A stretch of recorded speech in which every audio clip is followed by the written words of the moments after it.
오늘 저는 이와 같은 본문을 가지고 혼자 있게 하시는 이유라는 제목으로 하나님 말씀 증거하도록 하겠습니다. 오늘 보니까 하나님께서 에스겔을 파수꾼으로 세우시죠. 사명을 주셨습니다. 그리고 곧장 일하게 안 하셨다라는 거예요. 우리는 이런 거죠. 곧장 일하게 하시는 줄 아는데 하나님은 절대 에스겔한테 그렇게 행동하지 않으셨다라는 겁니다. 침묵을 갖게 하셨다라는 거예요. 바로 일하지 않고 침묵 갖게 하셨다. 그러니까 왜? 바로 하나님을 먼저 만나는 시간을 갖게 하기 위해서라는 겁니다. 바로 이랬으면 너무 좋은데, 야, 너 사람 만나러 다니기 전에 하나님 먼저 깊이 만나라, 그 뜻이라는 거예요. 그래서 여러분, 오늘 우리가 해야 될 건, 기도하는 것 가운데 왜 이렇게 혼자의 느낌이 있지? 왜 이렇게 막히는 느낌이 있지? 기도 잘못하고 있는 건가? 이런 느낌을, 착각을 받을 때가 있어요. 그랬을 때 우리가 해야 될 행동, 당황하지 말고 첫 번째 뭐냐? 첫 번째 할 것이 바로 에스겔이 보여주는 거죠. 에스겔이 혼자 있는 시간처럼 우리도 혼자 있는 시간을 반드시 가져야 되는구나. 이것을 먼저 인식하는 것이 중요하다. 왜? 하나님과 먼저 만나는 것을 주님이 원하시는구나. 그렇기 때문이라는 겁니다. 오늘 22절과 23절까지 한번 보시면 이런 얘기 나오죠. 여호와께서 권능으로 거기서 내게 임하시고 또 내게 이르시되 일어나 들로 나아가라. 들로 나가래요? 내가 거기서 너와 말하리라 하시기로. 내가 일어나 들로 나아가니 야훼의 영광이 거기에 머물렀는데 내가 전에 그발 강가에서 보던 영광과 같은지라. 내가 곧 엎드리니. 보세요. 어디로 가래요? 들로 나가라는 거야. 들로 나가래. 여러분, 사람들이 보통 영광 있는 곳이라 그러면 성전을 생각합니다. 성전, 광장. 근데 실제적으로 오늘 22절과 23절 보니까 하나님의 실제적인 영광이 임한 곳은 바로 어디냐? 들이라는 거예요. 광야라는 거예요. 외진 곳, 홀로 있는 곳, 전혀 생각 못한, 내가 가기 싫어했던 그곳이 사실은 하나님의 영광이 임했던 곳이다. 무슨 얘기요? 장소와 관계가 있다 없다? 없다라는 겁니다. 하나님과 1대1로 만나는 장소라면 그 어디든 거기가 바로 영광이 임한다라는 거예요. 맞습니까? 그걸 보여주는 거죠. 그러면 여러분, 하나님께서 나를 갑자기 침묵의 장소로, 침묵의 자리로 인도하실 때 순종하시기 바랍니다. 그 자리에 하나님이 임하신다라는 거예요. 그래서 어떤 때 이런 거죠. 사람과의 관계를 다 막으십니다. 그렇게 말 잘하던 내가 말이 안 통한다고 그러고, 그렇게 공감 잘해두던 내가 사람들이 너랑 공감 안 된다고 그러고 막 뭔가 막으시죠. 그리고 연결이 안 됩니다. 이상하게. 왜 이러지? 나 평소에 안 그랬는데. 그리고 혼자 있게 하실 때가 있어요. 이유는 뭐냐? 하나님 음성을 더 많이 들으라고. 사람의 음성이 아니라. 그래서 그런 모습으로 끌고 왔을 때 두려워하지 말라는 거예요. 근데 우리는 두려워하죠. 뭘 두려워해? 혼자 있는 거 되게 두려워합니다. 혼자 있는 걸 되게 정말 두려워해요. 그래서 혼자 있는 거 막 두려워하는 사람 있죠. 막 소리 지르고 막 지금 전화해야 된다 그러고 막 뭐 사람 만나서 얘기를 다 들어봐야 된다 그러고, 그래야 내가 뭐 푹 잘 수 있다 그러고. 그게 뭐냐면 혼자 있는 시간을 견디지 못하는 거죠. 그러니까 성숙하는 시간을 스스로가 기회를 박탈해 버리는 겁니다. 여러분, 혼자 있는 거 두려워하지 마십시오. 저도 보면 혼자 있을 때 좀 많이 성숙해지더라고요. 막 목회하고 막 사람 만나고 막 그러다가 집에 가서 혼자 책 보고 또 기도하고 또 묵상할 때 그런 시간을 통해서 제가 발전이 되더라고요. 여러분, 그런 시간을 감당하는 그런 능력을 갖길 주의 이름으로 축원합니다. 야곱, 우리 성경에 보면 야곱이 있죠. 잔머리 대마왕 아닙니까? 야곱이 늘 잔머리하고 늘 먼저 손이 먼저 나갔던 애인데, 이 사람이 언제 하나님 만났냐? 가족들과 있을 때? 아니라는 거예요. 양떼를 돌볼 때? 아니라는 거예요. 야곱은 다 보내고 혼자 있을 때 일들이 터졌습니다. 창세기 32장 24절 보니까 야곱은 홀로 남았더니 어떤 사람이 날이 새도록 야곱과 씨름하다가, 뭐예요? 어떤 사람이 누구예요? 하나님이시죠? 혼자 있는 시간에 하나님과 싸웠어요. 씨름했어요. 그래서 여러분, 혼자 있을 줄 알아야 됩니다. 제가 아는 이제 목사님, 그 친구 목사님인데 체력이 좋아요. 체력 너무 좋고 지칠 줄 모릅니다. 다정다감하고 성도들 생일을 챙겨주는데, 생일 챙겨주는 정도가 아니라 그 촛불까지 불어줘요. 같이 케이크 잘라주고. 그리고 편지 정도도 아니, 편지는 기본이고. 내가 물어봤어요. 농담 삼아. 야, 계속 오면 계속 해줄 거야? 뭐 그랬어요. 그랬더니 왜 그런 얘기를 했냐면, 내가 들려오는 소리가 있었거든요. 계속 새 성도 오면 계속 그렇게 생일 축하해 줄 거야? 그랬더니 왜냐 그랬더니 이 친구가 너무 세심하게 배려해 주다 보니까 그 새로운 성도가 와서 그런 축하를 받으면 먼저 있는 성도가 거기서 낯선 거야. 거기서 이제 뭐죠? 배신감을 느낀다 봐요. 그래서 나는 촛불 하나 꽂아주고 왜 쟤는 두 개 꽂아? 막 이런 거 있잖아요. 쟤는 파리바게뜨인데 나는 왜 뭐 그냥 그 스타벅스야? 스타벅스 더 좋은 거죠. 뭐 그럼 어쨌든 막 비교할 걸 모든 걸 끄집어내서 비교를 하는 거죠. 사람이 보니까 내가 친절도 중독이 되는 것 같아요. 왜 옛날엔 잘해줬는데 목사님 왜 내 촛불은 한 번에 못 끄시고 쟤는 한 번에 끄시냐? 막 이런 것부터 시작해서 항상 고비가 오더라는 거예요. 제가 보니까 어느 정도 탄압이 된다 같으면 다시 무너지고 그런 걸로. 그래서 친구 목사이기 때문에 조언을 했습니다. 야, 성도들에게 너무 친절하지 말고 좀 혼자 있는 시간을 가져라. 혼자 있는 시간이 전혀 없어요. 전혀 없어요. 그러니까 뭐 기도하는 자리, 책 읽는 자리, 혼자 좀 묵상하는 자리 이거 잘 못하더라고 목사인데. 그래서 느꼈습니다. 야, 혼자 있는 것도 능력이구나. 혼자 있는 것도 사실은 굉장히 쉬운 것 같지만 사실 힘든 거구나. 근데 뿌리가 뭐냐라고 했을 때 혼자 있는 게 두려운 거예요. 혼자 있는 거 두려워하는 사람 되게 많습니다. 그래서 이런 거죠. 어떻게 보면 익숙하지 않은 거죠. 혼자 있는 게. 그러니까 나 크게 잘못하고 있는 거 아닌가? 아니라는 거예요. 여러분 혹시 지금 혼자 있다고 느끼는 사람 있습니까? 그랬을 때 혼자 있을 때 비록 혼자라고 느끼는 느낌이 그렇지 사실은 그때야말로 진짜로 성숙과 능력이 나타나는 아주 귀중한 시간이라는 거예요. 저는 한국 교회를 생각할 때 한국 교회를 상당히 깊이 있게 만든 운동 중에 하나가 큐티라고 생각합니다. 옛날에는 그 번역할 때 quiet time에서 조용한 시간 그랬잖아요. 조용한 시간. 근데 이제 이거를 이제 나중에 조용한 시간이라고 하긴 좀 그러니까 경건의 시간 이렇게 이름을 바꾸기도 했는데 저는 큐티가 좀 유익이 있다고 생각합니다. 이제 가끔 이제 좀 위험한 게 있어요. 너무 주관적, 너무 신비적, 너무 자기 해석적으로 이제 흘러가는 위험도 있지만 큐티 운동이 준 가장 좋은 것 중에 하나는 혼자 있는 시간을 확보해 줬다라는 거예요. 그게 필요하구나를 이제 성도들이 알게 된 거죠. 그래서 여러분 찬송가 442장 저 장미꽃 위에 있을 3절 같은 거 한번 보세요. 밤 깊도록 동산 안에 주와 함께 있으려 하나. 그다음 뭐래요? 괴로운 세상에 할 일 많아서 날 가라 명하신다. 여기 봐요. 중요한 거 뭐예요? 세상 향해 네가 나가더라도 중요한 건 뭐야? 밤 깊도록 교제하는 시간이 먼저다라는 거예요. 밤 깊도록 전제가 그거라는 거예요. 밤 깊도록 동산 안에 주와 함께 있는 것이 전제고 그리고 그러다 보면 밤 깊도록 주님과 교제한 사람은 절대로 그 자리에 머무를 수 없다라는 거예요. 세상을 향해 나아갈 수밖에 없다라는 겁니다.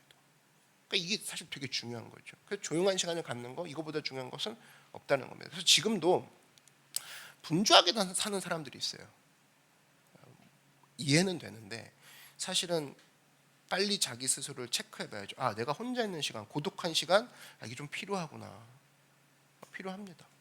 추천하는 방법은 이제 프레이 퍼스트가 끝났잖아요. 제일 좋은 건 이게 아까도 얘기했지만 다 같이 기도할 때 기도하는 거 이것만큼 쉬운 게 없고 이제 기도가 끝났잖아요. 그럼 뭘로 넘어야 되냐? 이제 말씀으로 균형을 맞춰야 되는 거예요. 그래서 프레이 퍼스트 끝나자마자 여러분 뭘 추천하냐면 통독하십시오. 통독.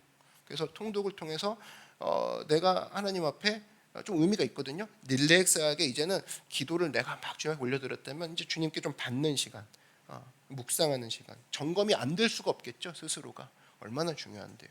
그래서 잘하는 인생은 기도했으면 말씀하고, 말씀했으면 찬양하고, 기도했으면 말씀하고 이 대화법이거든요. 예배가 그렇게 배열이 되어 있잖아요. 그죠? 기도만 계속하는 것도 아니고, 말씀만 계속 듣는 것도 아니고, 찬양만 계속하는 것도 아닙니다. 사실 이걸 통해서 사실은 내가 혼자 있는 시간을 통해 주님과 더욱더 진득해지는 거. 그래서 여러분 실제로 분주할 때는 어떤 일을 이룰 수 있습니까? 사실 아무 일도 이룰 수 없어요. 분주할 때는 정신만 털리지 멘탈만 쭉쭉 털리는 거죠. 혼자 있을 때 사실은 굉장히 많은 일들이 일어난다는 겁니다. 마틴 루터 보십시오. 마틴 루터가 했던 업적 중에 가장 큰 업적이 뭐예요? 독일어 성경을 번역한 거죠. 그죠? 성경을 번역했다고. 근데 이 사람이 열심히 뛸 때 번역한 게 아니에요. 쫓겨다니면서 도망 다닐 때 성 안에 갇혀가지고 이제 번역한 거죠. 제가 볼 땐 그래요. 그때 성에 있을 때 할 일 없을 때 그러니까 본인은 아니라고 그러겠지만 사실은 갈 데도 없잖아요. 탄압 때문에 힘들고. 그러니까 번역한 거예요. 거기서 온 사람들이 이 영향을 받는 성경을 번역할 수 있게 되는 거죠. 정약용도 마찬가지 아닙니까? 정약용 정남 강진에 유배됐어요. 그럼 할 수 있는 게 뭐가 있어? 없어요. 만약에 중앙 정치에 있었다고 칩시다. 중앙 정치에 있었다면 얼마나 바빴겠습니까? 밥 먹고 교제하고 음모하고 밥 먹고 교제하고 음모하고. 그죠? 근데 유배 갔어요? 28년 동안 유배해서 할 게 없어. 할 게 없으니까 뭐 합니까? 맨날 책 읽고 글 쓰고 책 읽고 글 쓰고 묵상하고.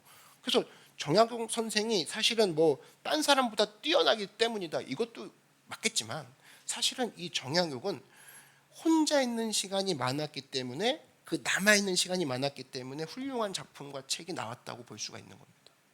그렇죠? 그만큼 이 후대에 쓰임받는 책이 나올 수 있었던 이유는 뭐냐? 많은 사람 앞에 내가 나가서 뛰는 건 중요하지 않아. 나는 혼자 있는 시간을 통해 성숙되어지고 발전되는 시간. 사실 이러한 것이 사실 우리에게는 축복이라는 겁니다. 마찬가지로 하나님이 우리에게도 항상 내 삶 가운데 혼자 있는 시간을 갑자기 툭 주실 때가 있어요. 강제적으로라도. 그럼 축복의 시간 누리는 여러분 되기를 바랍니다. 여러분 혹시 이 자리에 사역을 생각하는 사람 있어요? 사람들과 사역할 거야. 뭐 공동체 사역, 아니요 예배 사역할 거야. 그러면 제일 중요한 건 뭐냐? 그런 사역 꿈꾸고 있으면 먼저 혼자 있는 시간을 무장하십시오.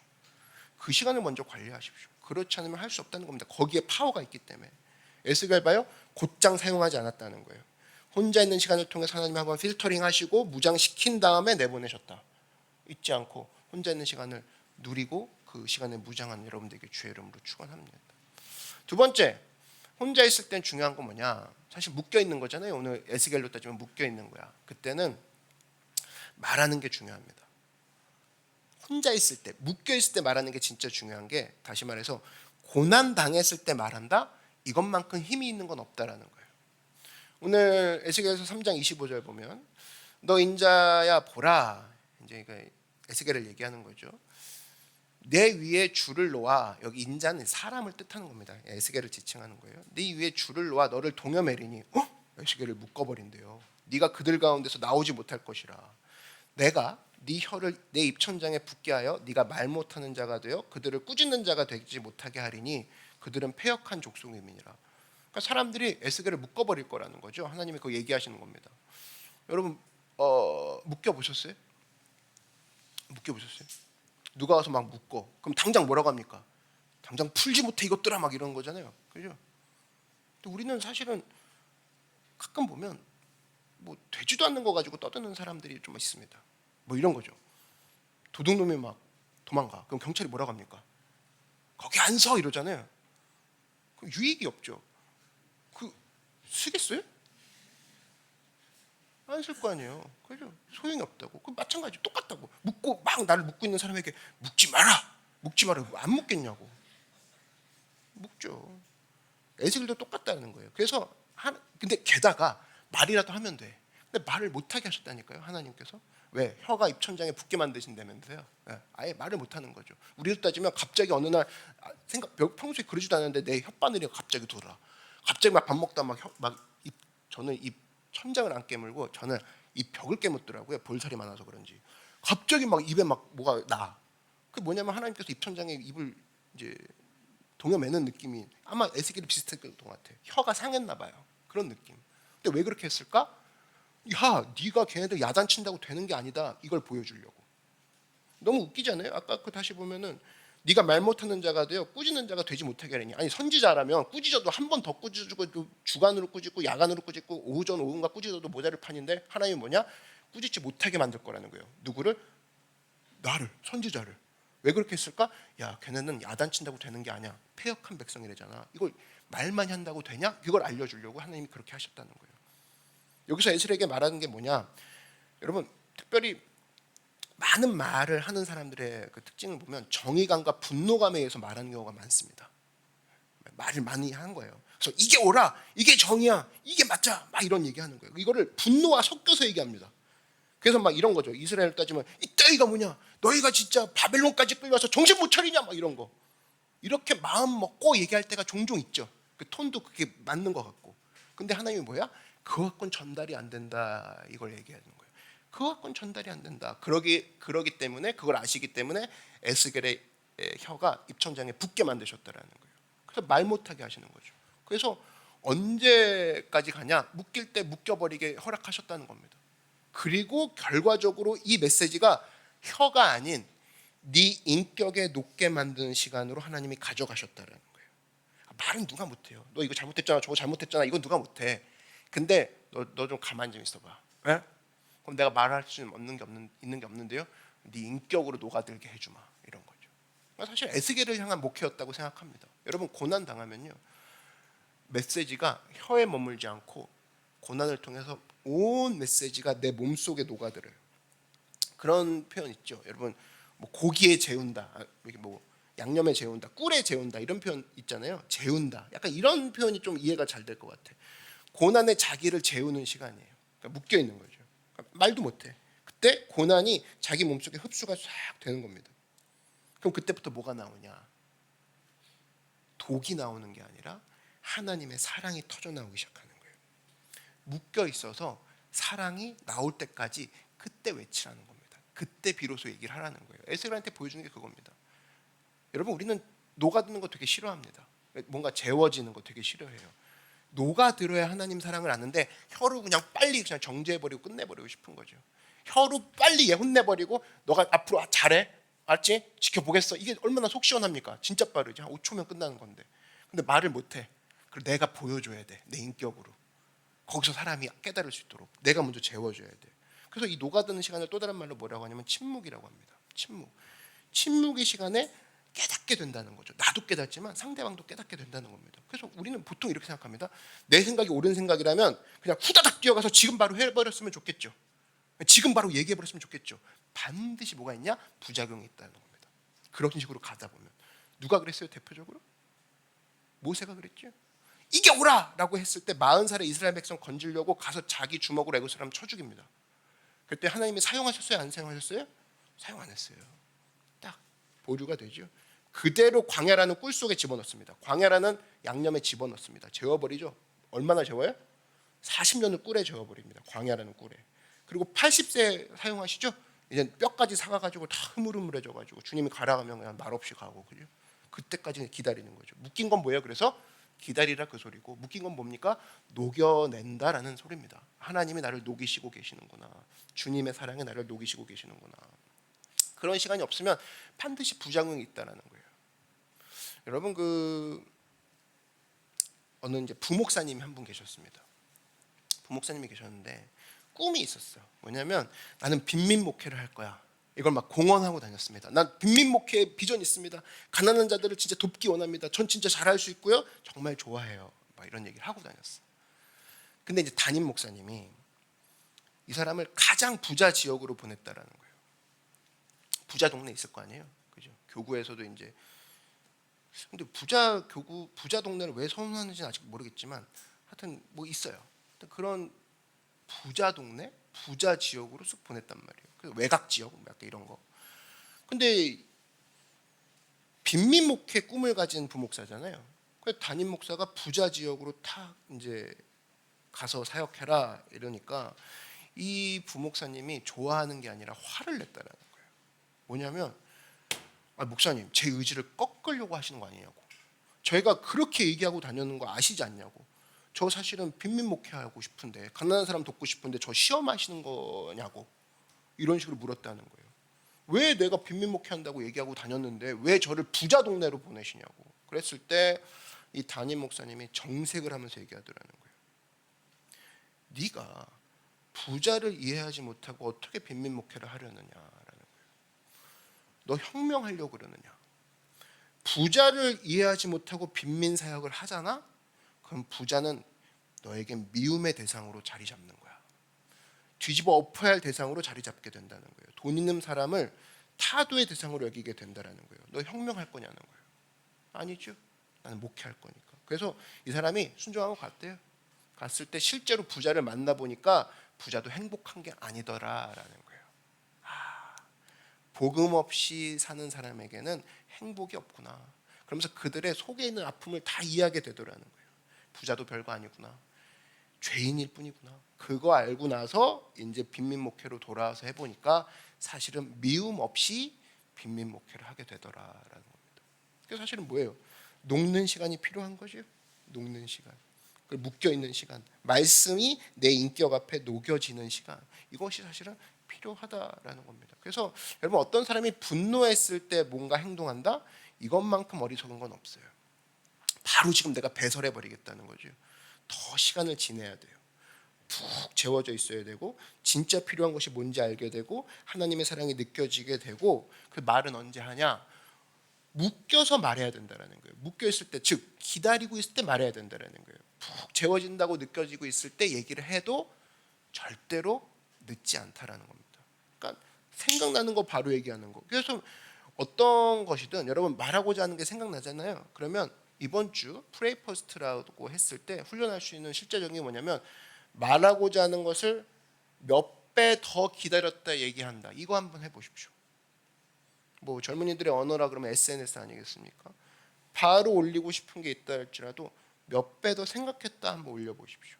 그게 이제 재워지는 시간인 거죠. 이렇게 묶여지는 시간이 중요하다. 성숙하는 시간이니까.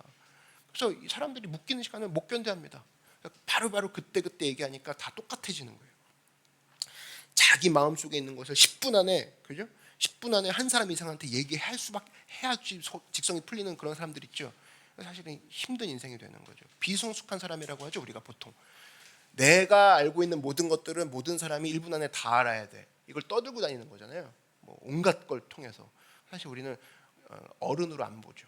애로 보죠, 애로. 뭐가 없냐? 이게 없는 거예요. 지체된 만족이 없는 거예요. delayed satisfaction이라고 하죠. delayed satisfaction. 그래서 지체되고 연기된 만족을 향해서 우리가 가야 되는데, 요거를 못 견디니까 그때그때 만족하려고 애를 쓰면서 사는 겁니다. 다니엘 골만이라는 사람이 있어요. 이 사람은 우리가 알고 있는 것처럼 EQ 아시죠? 감성지수 EQ. 이거를 처음 발표했던 사람이 다니엘 골만이에요. 이 사람이 이제 예증을 든 게 있습니다. 뭐냐면 어린아이들한테 이제 실험을 해봤다는 거예요. 어린아이들한테 이제 우리는 이제 IQ가 중요한 줄 알았는데, 실제로 EQ가 더 중요하다는 것을 이제 이 사람이 이제 증명을 하는 건데, 어떻게 했냐? 쿠키 한번 들어보셨을 겁니다. 쿠키가 있는데 배고픈 애들이에요. 둘 다, 두 집단이. 두 아이한테 이제 실험을 했는데, 이거 먹으면, 지금 먹으면 이제 하나를 먹을 수 있고 10분 있다 먹으면 넌 두 개를 먹을 수 있어. 뭐 먹을래? 이렇게 이제 실험을 한 거죠. 근데 애들이 갈라질 거 아닙니까? 무슨 놈의 10분, 지구가 그 사이에 망할 수도 있는데 지금 먹어야지, 막 이런 애들도 있을 거고. 아니 저는 10분 있다 두 개요? 그러면 참을 거예요. 이런 애가 있을 거라고.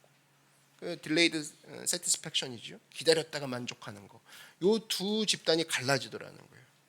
이 두 종류의 사람이 어떤 식으로 이제 영향을 받을까 연구를 해봤더니, 시간을 두고 이제 연구를 해봤나 봐요. 여러 사람들을. 얘네들 이제 어렸을 때 보니까 이제 기록해두고, 대학교 들어갈 때 기록해두고, 취직했을 때 기록해두고, 일단 기록을 했더니, 일단 어디서 차이가 나냐면 벌써 대학 점수에서 벌써 일단 차이가 나더라는 거예요. 기다렸다가 먹은 애들, 얘네들은 점수도 좋았지만 인간관계 형성에서도 친구들이 많았다라는 겁니다. 근데 이제 이 딜레이드 세티스팩션을 못 견디는 애들은 일단 친구가 없는 거예요. 그때그때 자기 생각만 얘기하고 다니니까. 생각도 아니죠. 감정 얘기하고 다니니까. 그래서 목표를 이루는 데까지는 통제가 필요하다. 목표를 이루기 위해서 참는 통제가 필요하다. 이것을 배우는 것이 얼마나 중요한지를 다니엘 골만이 객관적인 증거를 통해서 제시를 했던 이야기가 있습니다. 마찬가지예요. 하나님께서도 우리에게 하시는 훈련은 대부분이 이 delayed satisfaction이에요. 너가 지금 만족하는 것이 아니라 지체된 만족. 지금 얻고 너가 혼자 좋아할 것이 아니라 나중에 얻어라. 왜? 더 풍성해질 거라는 거예요. 믿으십니까? 그게 우리 훈련의 내용이라는 거예요. 그래서 묶여서 말하게 만드신다는 겁니다. 사실은 선악과도 delayed satisfaction이 실패한 거죠. 지금 먹어야 될 거예요. 그죠? 먹지 말라고 했는데 지금 먹어야 속이 풀립니다. 삼손 뭡니까? 지금 제가 수수께끼 푼 거 자랑해야, 내가 비밀을 얘기해야 속이 풀립니다. 그랬을 때 많은 사람들이 넘어지는 것이 성경 수많은 캐릭터가 보여주는 예시죠. 그래서 여러분 지금도 이 자리에 마음이 급한 사람들 있죠. 하도 급해가지고 하나님 언제까지 기다려야 됩니까? 벌써 9월입니다. 백화점에는 겨울 벌써 뭐 겨울 상품도 나오는데 저 어디까지 기다려야 되죠? 막 이런 마음이 급한 애들이 있을 거예요. 벌써 2025년 9월이라고 빨리빨리 결정해야 되니 빨리빨리 막 뭔가 해야지. 그때 뭐라고 해야 되냐? 스스로에게 뭐라고 해야 돼요? 더 묶여 있어야 돼. 내가 하나님이 주시는 게 있어. 하나님이 주시는 것만이 가장 좋고 안전한 거야. 이런 마음으로 기다릴 때 사실은 거기서 큰 은혜가 있다라는 겁니다. 아멘. 예, 그래서 창세기 요셉도 마찬가지예요. 요셉이 하나님의 영감을 받죠. 그래서 하나님의 꿈을 봤어. 너무 좋지 않습니까? 우리는 비전하는데 안 보여주실 수도 있는데 요셉은 비전을 꿈으로 봤단 말이야. 진짜 최고죠. 그래도 곡식단이 요셉에게 절하죠. 그죠? 막 뭐요 해와 달에 뭐 11별이 뭐 절하고 막 이런 거 아닙니까? 그러니까 너무나 뚜렷하고 구체적인 자기 지어낸 얘기가 아니잖아요. 요셉은. 그러니까 너무 좋은 거예요. 그래서 진짜 하나님이 보여주신 꿈이야? 진짜 하나님 주신 비전이야? 근데 이것을 사실은 가슴에 품고 있어야 되는데 어떻게 했어요? 본 걸 다 말해버립니다. 형들한테, 아버지한테. 그래서 형들 곡식단이 나한테 절하대. 형들 야 개수 보니까 해와 달과 11별이 절했다. 형들 11명이잖아. 형들까지 절했다는 소리야. 막 이걸 얘기하고 다녔다는 거예요. 그럼 아버지가 그럼 너한테도 절까지 해야 되냐? 형들이 이제 얘기하죠. 그러면 아버지까지 들었어? 아버지까지 화내죠? 그럼 여기서 어떤 일이 벌어지냐? 사실 없는 이야기 한 게 아닌데 요셉이 맞는 이야기 한 건데 다 맞는 이야기죠. 근데 그 말에 왜 힘이 없죠? 채색 옷 입었을 때 이야기했으니까. 채색 옷을 입고 하니까 말이 안 들리더라는 거예요. 오히려 그 구덩이에 던져버리죠. 채색 옷이라는 게 뭡니까? 아르마니 정장 입고 얘기하는 거예요. 안 먹히더라는 거예요. 사람들이 듣지도 않다는 거예요. 시기심 같죠? 질투 같죠? 그 너만 잘났냐? 그리고 뻥 차버리죠. 근데 언제부터 말이 먹히기 시작했냐? 요셉이 고난의 옷을 입기 시작하고 요셉이 고난에 녹아들기 시작했을 때 구덩이에 빠지고 노예가 되고 감옥에 들어가서 14년 동안 그의 삶이 온통 삶이 고난에 대한 것을 통해서 재워지기 시작할 때 그때 비로소 그가 얘기했더니 말이 먹히더라는 겁니다. 그게 창세기 50장에 나오죠. 50장 20절에 보니까 이제 총리가 되고 나서 얘기하는 거죠. 당신들은 나를 해하려 하였으나 하나님은 그것을 선으로 바꾸사 오늘과 같이 많은 백성의 생명을 구원하게 하려 하셨나니. 이 말에 대해서 형들이 아멘하고 받아들이죠. 맞다. 네가 고난 안 겪었으면 내가 모르겠는데 다 겪었던 거 하나님이 하신 거구나. 말이 먹혀들죠. 그러니까 똑같은 말이라고 말이 아니에요. 옳다고 다 말이 아닙니다. 중요한 게 뭐냐? 내 삶 가운데 고난이 있고 녹아들고 그랬을 때 상대방에게 이 말이 먹혀든다라는 겁니다. 그럼 하나님이 나에게 고난을 주신다는 건 상대방으로 하여금 내가 메시지가 되기 위해서 하나님이 나를 쓰시고 있는 거죠. 보세요. 전신화상 입은 이지선 삶에 보십시오.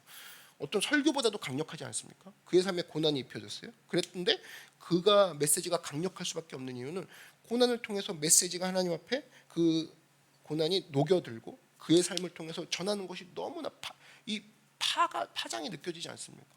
이것을 하나님이 원하신다는 거예요. 그래서 여러분 고난은 뭐냐? 한번 따라 한번 해주세요. 고난은 메시지를 강하게 만드는 힘이 있다. 사실은 하나님 말씀은 그냥 메시지를 전한다고 전하는 게 아니라 하나님께서는 우리 메시지가 불붙여서 전하기를 원하세요. 그럼 내 삶 가운데 이러쿵 저러쿵 이론과 설득과 설명하면 예수 믿겠지, 잘 되겠지, 따라오겠지 아니라는 겁니다. 너의 삶에 내가 불을 붙여주마. 그게 하나님이 우리를 묶으시고 혼자 있게 만드시고 고난을 부어주시는 것이 사실은 무조건 나쁜 게 아니라는 겁니다. 여러분 묶였냐? 그랬으면 사실은 그것이 내게 있어서 사람들에게 확성기로 들릴 수가 있다는 거죠. C.S. 루이스가 얘기했죠. 고난은 하나님의 메가폰이다. 마찬가지입니다. 우리 삶 가운데 하나님 나의 삶을 사용해 주십시오. 유즈미 맨날 노래하는 게 내 고난까지도 사용해 주십시오. 그게 왜 포함이 안 됩니까? 왜 여러분은 고난 당하면 안 됩니까? 왜 나만 예외라는 생각을 갖고 있습니까? 아니라는 거예요. 주님이 나를 사용해 주십시오. 여러분 모두가 주님이 여러분 사용하길 원하십니까? 그럼 주님 제 고난도 사용해 주십시오. 이 고난은 따로 격리돼 가지고 주님 불평하고 원망하고 분석하는 시간으로 쓰지 않게 하시고 주님 제 고난을 사람들로 하여금 얘기할 수 있는 분필, 얘기할 수 있는 하나님의 확성기로 사용하게 해 주십시오라고 했을 때 여러분 그 삶 가운데 하나님의 때에 말할 수 있는 그런 축복이 있는 여러분 되길 주의 이름으로 축원합니다. 그래서 여러분 마음속에 아무리 속에서 들끓는 이야기가 있죠. 얼마 없겠어요? 있겠지. 근데 이거 함부로 얘기하지 마십시오. 절대로 마음으로 준비된 마음으로 맡고 그리고 재워지고 하나님 앞에서 내가 숙성된 모습으로 증거될 때까지 기다리겠습니다. 그때 힘있게 사람들이 비로소 듣는다라는 거예요. 이런 모습으로 에스겔의 모습으로 나아가 쓰임 받는 여러분들에게 주의 이름으로 축원합니다. 자, 세 번째 마지막입니다. 묶여 있을 때 이성이 아니라 지혜로 살아갈 수 있다라는 거예요. 오늘 에스겔서 3장 27절 보니까 이런 얘기가 나오죠. 그러나 내가 너와 말할 때 내 입을 열리니 너는 그들에게 이르기를 주야의 말씀이 이러하시다 하라. 들을 자는 들을 것이요 듣기 싫은 자는 듣지 아니하리니 그들은 반역하는 족속임이니라. 이렇게 나오죠. 그러니까 묶어놓고 난 다음에 그 다음에 이제 말씀하라고 명령하시죠. 그러니까 묶여놓고 난 다음에 이성이 증거하게 하는 게 아니라 이제는 하나님의 지혜로 말하라라고 얘기하시는 거예요. 말을 하는데 그럼 제 이성을 동원합니까? 아니, 하나님의 지혜로 말해. 그러니까 말이 똑같은 게 아니죠. 이제는 내 입이 아닌 하나님의 지혜로 말하라, 그 얘기입니다. 이게 뭐냐면 여러분 한번 곰곰이 생각해봐요. 특별히 우리나라 사람들 보면 이성적인 사람들이 이제 많은 것 같아요. 제가 보니까 참 재밌죠. 원래 한국 사람들 그러면은 전반적으로 감성적이잖아요. 근데 이제 글을 보면 굉장히 이성적이고 논리적인 사람들이 많습니다. 되게 이제 안티 기독교인들이 이성적인데 이성을 내세워요. 그래서 되게 투철한 것처럼 보여요. 안티 기독교인들이 막 성경 막 들이대면서 막, 그죠? 근데 이제 몇 사람 이제 안티를 보니까 그분들 가운데 상당수가 술에 빠져 있는 사람들이래요. 보니까 뭐 줄담배도 하고 앉은 자리에서 소주 4병 까고 막 그 정도면 알코올 중독이죠. 근데 그러면서 얼마나 기독교를 이성적으로 비판하는지 아세요? 되게 이성적으로 비판합니다. 근데 그렇게 이성적인 사람이 술은 그렇게 뭘 이성적으로 마셔요. 그리고 그렇게 이성적인 사람이 담배는 줄담배를 핍니다. 느끼는 건 뭐예요? 뭐 공격할 때는 이성적인데 자기 사는 부분에 있어서는 하나도 이성적이지 않다라는 걸 보여주죠. 남을 공격할 때는 굉장히 조목조목 적용하는데 자기한테 적용할 때는 이성적이지 않고 굉장히 관대합니다. 사실 어리석은 거죠. 마귀가 주로 역사할 때 보면 특징이 그래요. 쓸데없는 부분에서 이성을 막 내세웁니다. 그리고 망하는 부분에서는 이성이 동원되지 않게 만들어요. 내가 좀 술 먹으면 건강이 해쳐지는데 담배 피우면 내가 폐가 안 좋은데 우리 아이도 있는데 이게 발동이 되지 않는 거죠. 대개 뭘로 망해요? 감정으로 망합니다. 그러니까 사실은 이게 인간의 이제 어폐인데 무지하게 사실은 이성적으로 탁월한 할아버지가 한 분이 계셨어요. 얼마나 머리가 좋은지 재산이 300억이야. 여러분 요즘 요즘에 몇 천억 막 이렇게도 얘기하지만 우리 일반 서민으로는 많은 돈이죠. 300억. 이거 어떻게 모아요? 여러분 만 원 가지고 300억 세라 그러면 한 10년 걸리겠죠. 그죠? 근데 한번 세보고 싶죠. 300억이라 할지라도 저는 3천억도 한번 세보고 싶습니다. 막 그런 마음이 들지 않아요? 근데 이제 한번 기사가 났는데 제목이 뭐냐면 이거예요. 글인데 교통사고로 숨진 딸이 있었는데 이 할아버지가 그 장례식장에도 안 갔다라는 거예요. 300억 이 할아버지가. 이게 신문기사 제목이었어요. 딸이 교통사고 났는데 300억 할아버지 장례식장에도 안 가, 이거였어요. 근데 300억 어디다 썼냐? 카지노에 썼다라는 거예요. 강원랜드에. 다 날린 거예요. 그래서 소송해가지고 28억을 돌려받은 거야. 근데 내용이 뭐냐? 재판 내용이 보니까 이런 거예요. 도박 중독을 알고도 강원랜드가 출입시켜줬다 이거예요. 그러니까 거기 이제 소송을 걸어가지고 재판하다 보니까 이 사람 내용 이제 다 알게 되는 거죠. 원래는 이랬어요. 30년 동안 이제 재산을 모았는데 이거 날리는데 3년 걸리더라는 거예요. 300억 날리는데 충분하더라는 거예요. 이분이 원래 화토도 못 치던 분이었거든요. 화토 못 치고 막 너무 알뜰하게 살아가지고 뭐 운송비 아까워가지고 자기가 손수 들고 다니고 옷도 막 만들어 입고 막 일할 때 뭐 도시락 사갖고 다니고 은행빚 당연히 하나도 없고 이래서 300억을 모은 사람이라는 거예요. 근데 잠시 머리 식힌다고 국내 선교를 가면 될 건데 강원도로 간 거예요. 강원랜드 가가지고 한 번에 깼는데 이제 카드 게임으로 깬 거거든요. 바카라라고 아세요? 바카라? 약간 이제 쉽게 말하면 섰다 이런 거랑 비슷한 건데 이걸로 계속해서 돈을 날린 거예요. 한 번은 사채업자한테 10억을 빌리죠. 10억 빌려가지고 그날 저녁에 다 날려버리고 그리고 반포에 100억짜리 빌딩 있는데 뭐 이거 날려버리고 20억짜리 아파트 날려버리고 근데 현금 그 자리에서 100억 날려버리고 320억 날라가는 거죠. 그래서 빈털떨리 됐는데 이 결혼하고 나서 미국에 살던 딸이 이제 큰 딸이 이제 교통사고로 죽었다 소리가 들은 거예요. 근데 그걸 알고도 미국행 비행기를 타지 않았다는 겁니다. 어디 갔냐? 강원랜드 간 거예요. 결국에 망한 거죠. 다 망해가지고 이제 자녀들이 강원랜드에 출입 금지를 요청했다 그러죠. 못 가게 하라고 우리 아버지. 법원이 허락했다는 거예요. 출입 금지.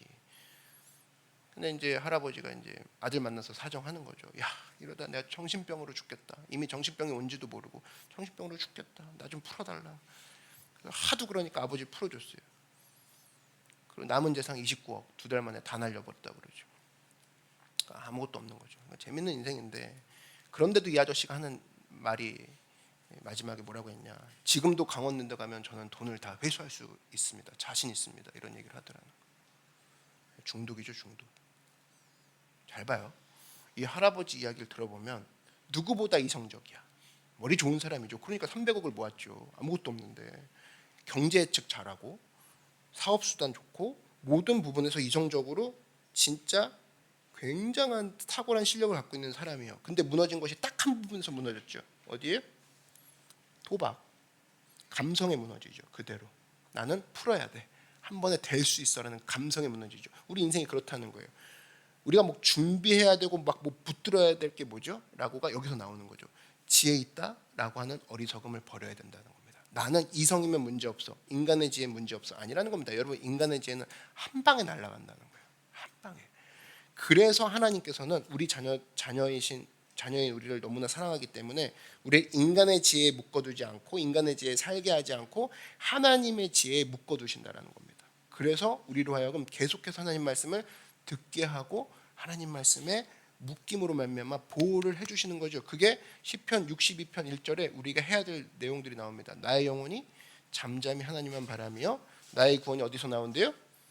그에게서 나오는도다. 아멘. 잠잠히 하나님만 바라라. 무슨 얘기예요? 하나님 앞에서 묶여 있어라. 잠잠히만 묶여 있어라. 어디 딴 거랑 묶여 있지 말고. 그랬을 때 나의 지혜를 작동하지 말고 하나님의 지혜가 내 삶 속에 녹아들기 시작했을 때 비로소 그때는 내 삶으로 사는 게 아니라 하나님이 주신 지혜로 산다는 겁니다. 그래서 여러분, 이성으로 사는 사람들은 어떻게 되냐? 99가지 잘하다가 마지막 한 가지 잘못해서 인생 망치는 거죠. 마지막 한 가지 잘못해서. 그게 인생이라니까요. 근데 하나님 말씀을 붙들고 사는 인생은 뭐냐? 하나님 말씀이 내 인생의 궤도를 수정시켜 주니까 99가지 잘하다가 한 가지 잘해서 망하는 일은 없을 거라는 거죠. 하나님이 그때 수정해 주시니까. 믿습니까? 그게 인생의 지혜라는 겁니다. 그래서 시편 119편 105절에 뭐라고 되어 있냐? 이건 다 같이 한번 읽어볼까요? 시작. 주의 말씀은 내 발의 등이요 내 길의 빛이니이다. 뭐예요? 말씀에 묶인 자가 되어야 된다는 거예요. 여러분, 에스겔이 하나님 앞에 쓰임 잘 받았던 이유 아시겠죠? 계시 받았기 때문이 아니라는 겁니다. 에스겔은 하나님께 묶여 있었기 때문에, 그래서 하나님께 묶여 있는 것은 복이라는 거예요. 이렇게 저렇게 못하니까 저를 왜 강박하십니까? 기독교가 왜 이래? 나를 묶고 아무것도 못하게 하고 주님까지 나를 서운하게 하고. 자유 아닙니까? 난 자유의 아닙니까? 묶일 때가 있다라는 거예요. 누구를 위해서? 나를 위해서. 그래서 오늘 여러분, 오늘도 기도 프레이퍼스트 기간인데 자꾸만 내 뜻대로 안 되는 경우가 있죠. 그걸 뭐 묶이게 하시는 거예요. 왜? 말씀에 재우시는 중인 거죠. 그게 바로 제일 빠른 길이고 제일 안전한 길이기 때문에. 오늘 말씀의 결론을 맺습니다. 하나님께서 에스겔을 부르시고 바로 일을 안 시켰다는 거예요. 바로 일을 안 시키고 뜸들이셨죠. 침묵의 시간 주셨죠. 이유는 뭐냐? 혼자 있는 시간이 너무나 중요하기 때문에. 이 시간이 너무나 중요하기 때문에 여러분, 혼자 있는 느낌을 지금 받고 있고, 왜 요즘 저 혼자라는 느낌을 받고 그런 환경으로 자꾸 세팅이 되고 있죠? 뭐냐? 하나님 시간을 만나라 좀 이하야 좀 하나님을 만나는 시간을 가져라는 하나님의 외침이라는 겁니다. 이거를 붙들고 그 하나님이 주시는 혼자 있는 시간을 잘 누리길 바라고, 특별히 하나님께서는 혼자 있게 하실 때 그때 묶여서 말하는 것이 참 중요한 것이고, 이젠 내가 이성으로 살았다면 하나님의 지혜로 살기 원합니다. 그래서 여러분, 제일 중요한 건 뭐냐? 혼자 있는 시간이라는 거예요. 특별히 프레이퍼스트 기간을 통해서 혼자 있게 하실 때 그 시간을 유익하게 바꾸고 그것을 기도의 힘으로, 기도의 시간으로 채워서 잘 활용하여서 하나님 앞에 잘 묶여 있음으로 말미암아 주 앞에서 승리하는 여러분에게 주의 이름으로 축원합니다.